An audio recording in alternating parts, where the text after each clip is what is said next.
Вака, поентата е што прво по својата специјалност, значи доста имаме прошетано по територијата на државата и на бројните настапи кои што сме ги имале и трудови, меѓуто и конференции по странство и така натаму, уште некаде пред 10 на 12 години се постави прашањето во смисла зошто кај нас геотуризмот не е на некое ниво или да кажеме на многу ниско ниво, многу слабо ниво со оглед на тоа што поседуваме и што имаме. Не само за овдека во конкретниот случај за Шарплайн, а туку за целата територија на државата. Во исто време, во истиот период, на неколку конференции беше поставено прашањето за тоа дека, пак ќе кажам, со оглед на она што го имаме, би требало да го добиеме конечно или би требало да имаме барем најмалку еден геопарк. Во таа смисла, некаде тамо 2013-14 година почна некои активности околу потенцијално создавање на геопарк Ратово Летово. Меѓутоа, за жал, од некакви причини, во последна фаза, таа работа заради несогласување некои локални фактори и така натаму пропадна, иако можеше да биде тој простор под заштита на УНЕСКО, на некој начин, односно под закрила на УНЕСКО, не е тоа типичен сајт од светско значење, не знам што, меѓутоа посебна категорија УНЕСКО. И типични подрачја каде што има одлични услови за развој на геотуризмот, сушност се геопарковите. Во Европа веќе има скоро 80 геопаркови, речиси сите држави во Европа добија свој геопарк, а државата која што во однос на својата територија, во однос на својата мала територија има извонредни навистина геовредности, геодиверзитет, геонаследство, геобогатства, се уште каска, како и во многу други области. Така да имаше дури и иницијатива, значи, од кога не слуша од швајцарската организација за развој, дури се согласи и да помогнат да се почне со воспоставување на такви геопаркови во Македонија, како што реков, првата идеја беше геопарк Ратово Летово. Меѓутоа, пак ќе кажам, од неразбирливи причини, ако се понуди и одлични финансиски средства и геопарковите се на врвот приоритетите во Европската Унија во смисла на финансирање на природни подрачја, ќе кажам дека, значи, во таа последна фаза се откажа локалните самоуправи, како и да е. Во исто време се предложија повеќе и други, не се предложи, меѓутоа имаше идеи за други геопаркови, како што е Кожув со Алшар, како што е Маркови кули и така натаму, така да се надеваме дека и во тој правец ќе оди работата, односно белки нема да бидеме последна држава во Европа која што ќе добие свој геопарк, кој што, рековме, освен другите, покрај другите своји значајности по промоција, заштита, унапредување, одржливо користење на геобогатството, значи има извонредни можности во туристички поглед, и не постои геопарк во Европа кој што нема своји солидни финански придобивки. Потоа се постави прашањето на повеќе настани на кои што бевме присутни, зошто без оглед што немаме геопарка, имаме извонредни геовредности, не се развива геотуризмот во она што го имаме, а имаме навистина доста такви предели. Во исто време се поклопи работата да работиме на истражувања и на анализи, валоризација на сето она што го имаме на Шарпланина и за среќа стигнавме до фазата минатата година да биде прогласена за национален парк, четвртиот национален парк во држава, и тоа навистина, ајде да не кажам, секој национален парк си има своји убавини, меѓутоа националниот парк Шарпланина навистина изобилува со природни убавини и посебно убавини од поглед на геодиверзитетот. Во врска со тоа, пред месец-два имаше и иницијатива за донесување за план за управување со националниот парк Шарпланина. Јас навистина многу ги почитувам моите колеги биолози, меѓутоа секогаш тука наоѓаме еден простор и за дискусија, па дури малку, да не кажам условно, контрање во смисла да положбата и значењето на биодиверзитетот и на геодиверзитетот. Па дојдовме до ситуација да кажеме дека во многу подрачја во Македонија геодиверзитетот има речиси исто значење, ако не на некои подрачји и поголемо значење отколку што е тоа во однос на биодиверзитетот. Меѓутоа, може би тука може и наша вина на географите, затоа што недоволно се вклучуваме во такви активности за промоција, за истражување, за популаризација на геосајтовите, геоподрачјата, геолокалитетите низ Македонија и така натаму. Така беше случајот и со Шар планина, каде што дури, ајде да не кажем условно, малку се контравме и со странски експерти, дека сепак Шар планина има извореден биодиверзитет, не е спорно тоа, меѓутоа има и навистина изворедни геоподрачја кои што се восхитувачки. И во овој последен план за управување, односно првиот план за управување што требаше да биде донесен сега, последното размотрување, него разгледување, токму тоа инсистирав дека геотуризмот, геодиверзитетот и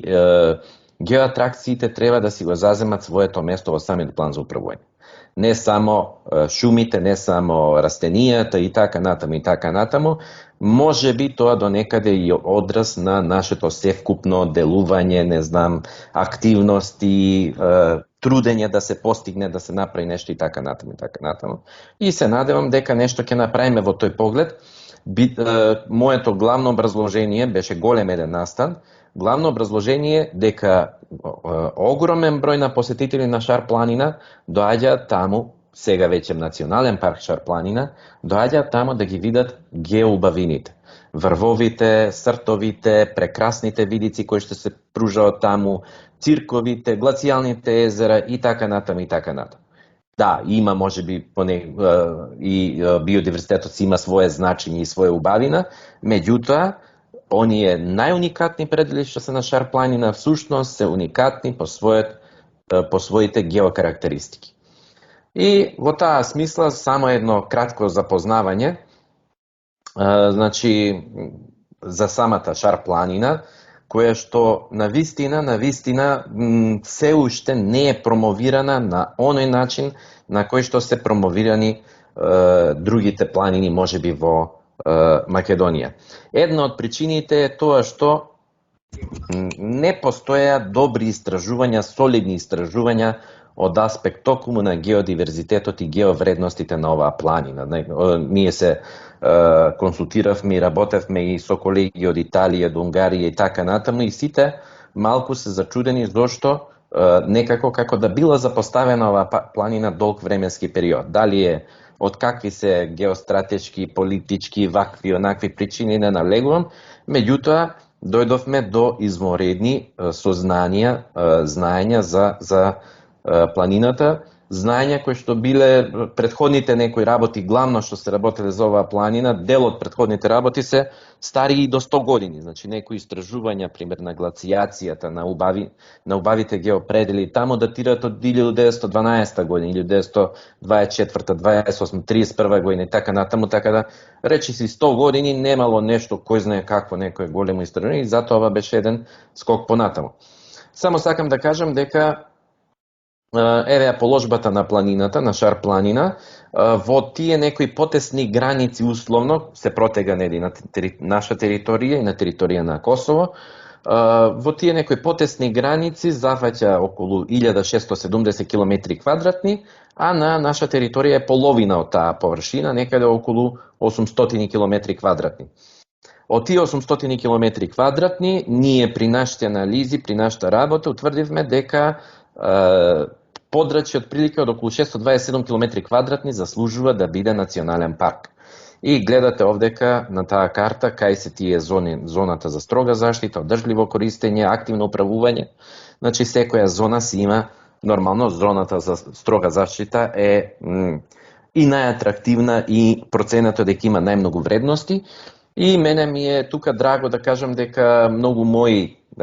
предлози и она што е навистина вредно, реков пак, не само од биодиверзитет, него и од геодиверзитет е прифатено да биде во зоната на строга заштита. Македонскиот дел на планината припаѓа на 8 општини, овдека се гледа, значи од Јегуновце, Терце, Тетово, Боговиња, Врапчиште, Гостивар, Мавро, Ростиш и така натаму, значи тие сите имаат свој дел од планината.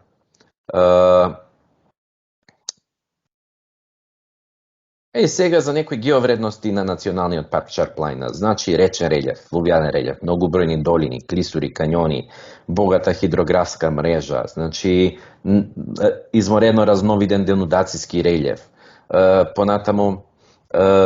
мощни карактеристични подрачја, особено во подрачјата на Лешница, Подлјуботен, долината на Боговинска река, Маздрача и така натаму и така натаму. Јас би рекол, бидејќи имав можност, среќа да кажам, да ја прошетам речиси цела планина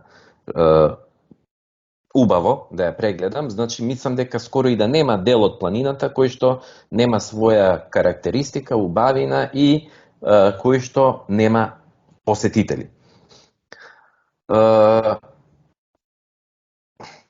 Некои фотографии што ги имаме направено чисто за да добиеме впечаток за сето она со кое што јас претпоставам дека дел од присутните и имаат посетено подрачје одредени на Шар планина, меѓутоа повторно еве нешто можеби и што не е претходно видено и така натаму, како што се овој прекрасен водопад Долно Цркле на Кривошиска река, на пример, тој во горниот Лев Агол, или водопадот на Лешничка река на десната страна.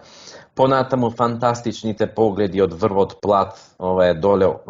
видиковецот од врвот Плат, значи кон долината на Пена, кон Бозовце Вешала и кон Кобилица во позадината, како и погледот од врвот Плат на северната страна кон Титоврв, кон Лешница, повторно Средни Камен и долината на Лешничка река. И така натаму и така натаму. Значи на вистина поглед кој што го зема здивот. Може би за среќа или за несреќа, тука на овој простор има и пат, макадамски пат, кој што не е во така лоша состојба и по тој пат може да се дојде до Лешница и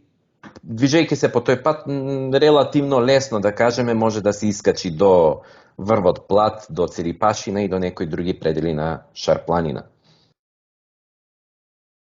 Ова се некои од денудацијските форми, ги има во огромен број на планината,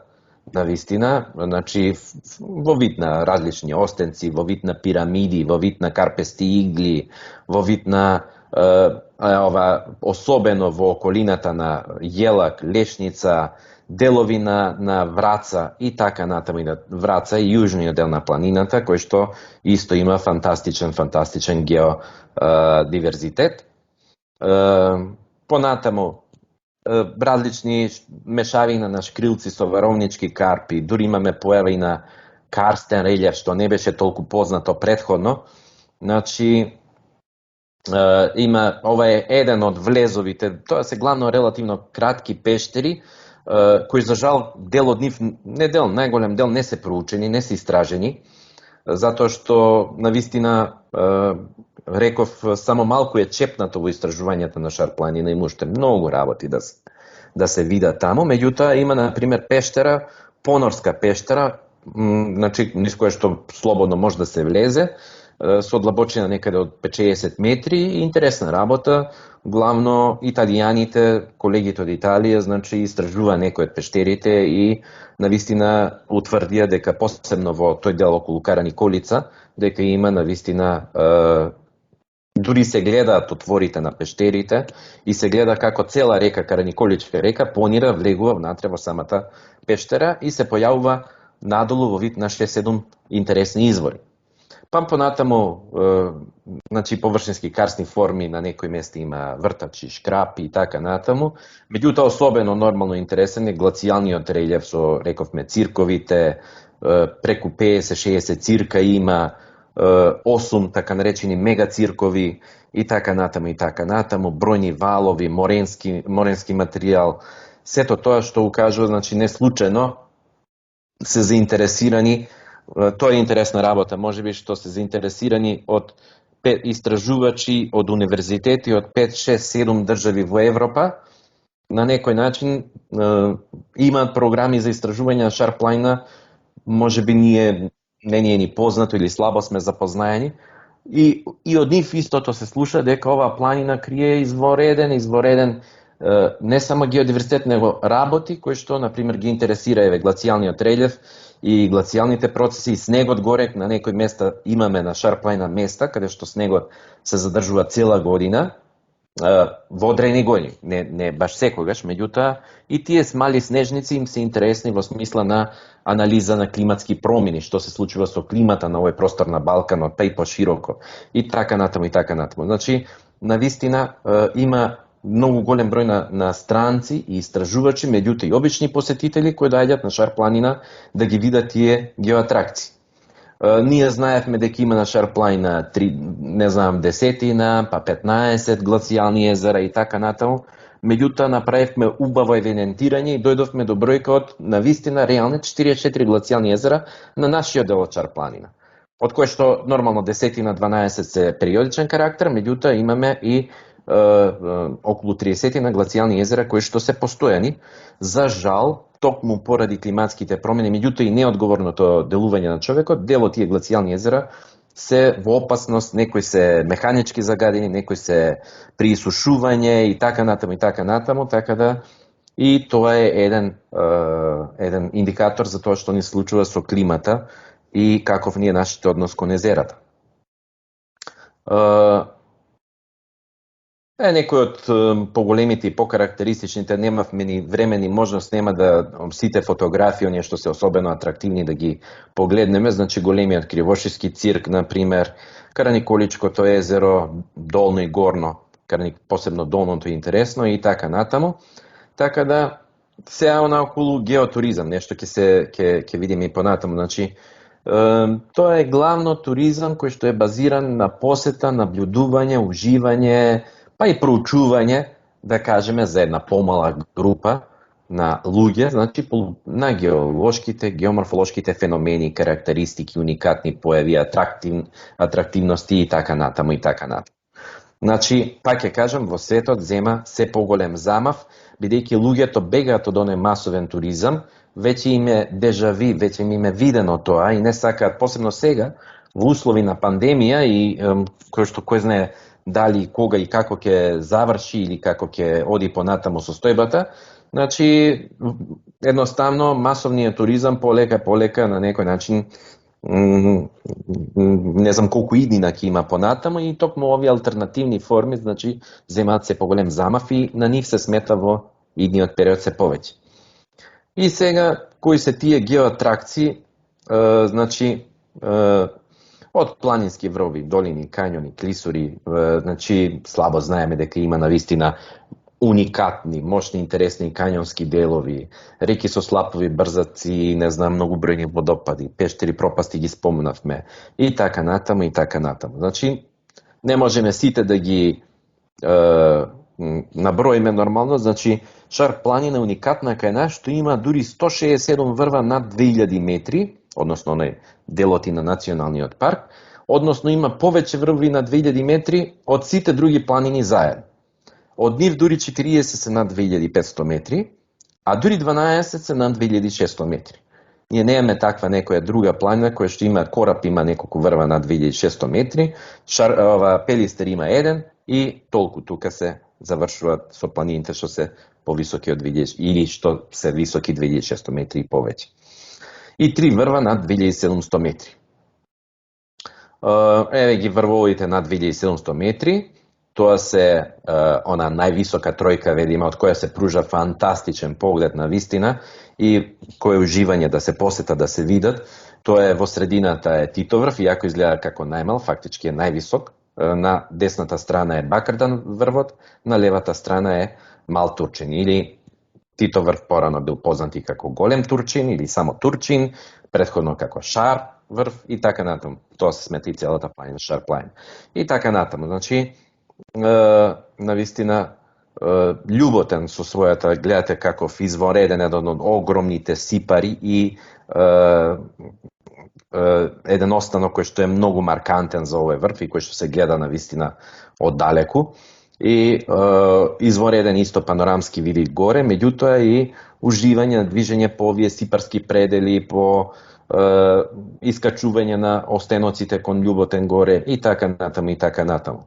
Понатаму, голема враца, ова е мала и голема враца се тука на сликата, на вистина посебно голема враца е, додуше и двата врва се на вистина мощни, атрактивни за искачување, за посета, во нивно подножие има помали глацијални езера, а под Бриставец, пак тука го немаме на сликата, се наоѓа Боговинско езеро. На вистина фантастичен поглед има од Бриставец кон Боговинско езеро. Кобилица врвот извореден исто така мощно уникатен, оној со остар алпски тип на врв во позадината на левата страна, значи горе на 2528 метри надморска височина и велам баш типичен алпски оној карактер на врвот е. Понатаму врвот Плат, од кој што има фантастичен поглед кон долината на Лешничка река, меѓутоа и на север кон долината на Пена. Цирипашина и Син врв исто така мощни, атрактивни, посебно бидејќи се блиско до ски центарот Попова шапка. Значи, навистина се со околу 2-3 часа пешачење може да се дојде и до овие снежници што се гледаат тука, кои што се на околу 2500 метри надморска височина и кои што обстојуваат до крај, можеби до месец јули. Ова посета беше некаде крај на јули, така да се уште имаше снежници горе на таа височина. Некои реки еве само Бистрица, Габровници, иако скоро сите реки ќе се мощни, атрактивни на Шар планина, меѓутоа еден друг проблем кој што го поставивме ние и за кој што имаме страшни, да кажеме, проблеми и конфликти кога сакавме и кога беше поентата за прогласување на национален парк Шар планина, тоа се што во фантастичните долини на овие реки се веќе се изградени мали хидроцентрали, кои ја има девалвирано нивните кањонски делови ги имаат девалвирано доста. И не знам, еве, на некој начин преговаравме, укажувавме да се откажат некако инвеститорите од изградба требаше да се градат проточни централи, односно мали хидроцентрали и кај Лешница. И за среќа мислам дека се најде решение, инаку и Лешница ќе беше уништена. Пробавме малку и со, ајде да кажам, некоја финта, односно ги убедувавме луѓето дека има опасност од лавини таму и дека лавините, навистина има опасност, меѓутоа лавините може да предизвикат не само штетување на нивната опрема, туку и можеби човечки жртви, а од друга страна се уништува еден од најубавите делови на Шар планина. Понатаму, Кривошиска река, рековме со водопадите, уште на почетокот ги видовме бројни водопади, како што се Кривошискиот водопад и така натаму. Лешница, ја спомнавме, да не се навраќаме пак, со преубавиот поглед, еден од можеби најубавите видици во Македонија воопшто. Ова се некој од езера и врвот Бриставец најгоре над Боговинско езеро, ама овдека не се гледа целосно на сликата. Црно езеро исто така тука се гледа, значи изворено едно убаво големо езеро кое што е фантастично вака за посета и така натаму. И нешто што е на сама граница на националниот парк, а што стана атрактивно сега од пред година дена, откако група луѓе од село Камењане навистина се вложија максимум и го уредија овој водопад. Всушност станува збор за слап, по мене можеби најубав слап на Шар планина, заедно со неколкуте други слапови, затоа што имаме 8 или 9 поголеми водопади, кои заедно имаат височина некаде околу 200 метри. Значи, навистина фантастичен предел, фантастичен кањон на Камењанска река, релативно пристапни се водопадите, значи и плюс е уреден пристапот до нив, и имаме во последно време навистина голем број на посетители, некои се уште не знаат дека има такво нешто. По мене, пак ќе кажам, можеби еден од најубавите слапови и водопади, комплекси на водопади во Македонија воопшто. Посебно амбиентот е фантастичен, така да ова се само некои слики од тие 8-9 големи водопади и имаме уште уште 10-15 мали водопади, посебно во месец јуни или јули ако се посетат, фантастично е доживувањето. Сето ова што го кажувам, јас и пак ќе спомнам и на другите, сето ова е форма на геотуризам. Посета заради убавините на геоатракциите кои што постојат тука. Значи не е тоа ни масовен туризам, не е ни не знам рурален туризам, не е ни не знам што друго, него типична форма по мене на геотуризам, а луѓето, пак ќе кажам, кои што доаѓаат на Шар планина, се восхитени од сите овие убавини што ги имаме. На кратко само знам дека го премаши времето, меѓутоа навистина има многу што да се каже. Глацијалните езера, рековме ги имаме преку 30-тина, од кои што 20 се доста атрактивни, зборувам постојани глацијални езера. Значи, некои се помали, некои се во вид на локви и така натаму, меѓутоа имаме и фантастични езера. Така да,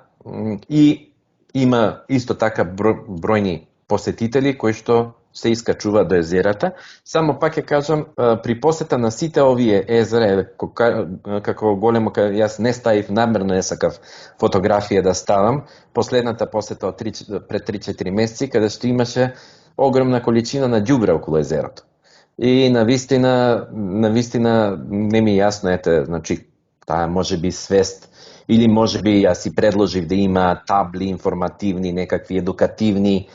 како и да е, значи да не се фрла ѓубрето или да не знам да се најде начин да не се деградираат овие убавини што ги имаме, а кои се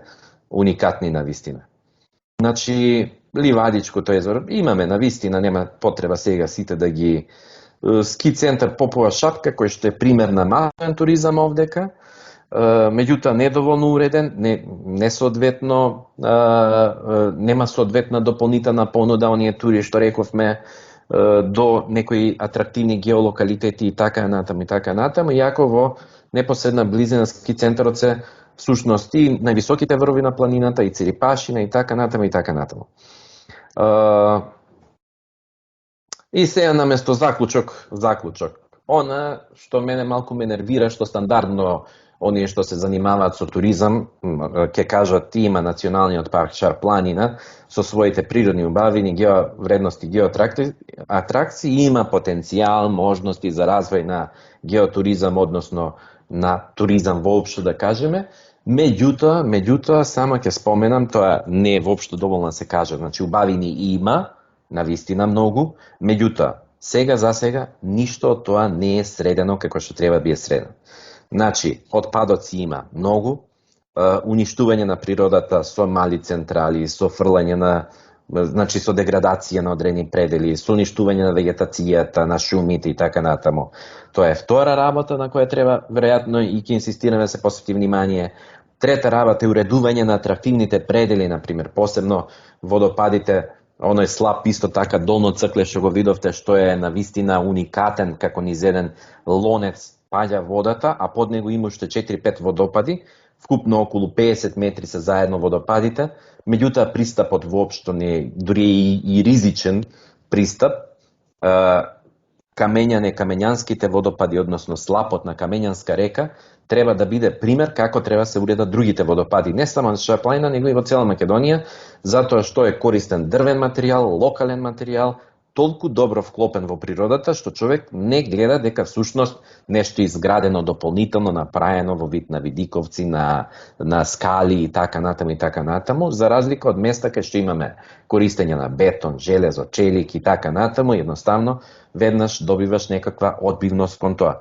Немаме сместувачки капацитети, за жал нема на Шар планина, освен кај скијачкиот центар, значи планинарски домови нема. Среќа што се уреди планинарскиот дом Љуботен и навистина сега не знам некој има оден на таму, дали го има посетено, меѓутоа навистина доби преубав лик, иако има релативно мал капацитет од 30 на 40 посетители, меѓутоа сега изгледа фантастично. Меѓутоа, од Љуботен, следната дестинација скијачкиот центар Попова шапка и од тука на југ, она што го има како некакви квази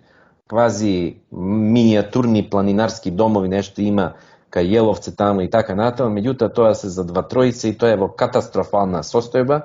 и не може да се очекува тука, значи, некој кој што сака да ја шета горе планината, не сака да, значи, му треба и време и така натаму, нема обележани патеки, убаво обележани патеки, нема,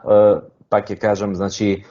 места или апликација со соодветна позиција на чешми, на извори и така натаму, што е неопходно при вакви посети или при вакви планинарски тури. Нема горска спасителна служба, за жал, се уште во Македонија нема такво нешто, не постои како што има во други држави и ако нешто не може се случи на некој посетител, па реагира и за кратко време се испраќа некаква помош или хеликоптер и така натаму, значи сето тоа треба да и ние ке, пак велам, со она што го знаеме и со она што го имаме,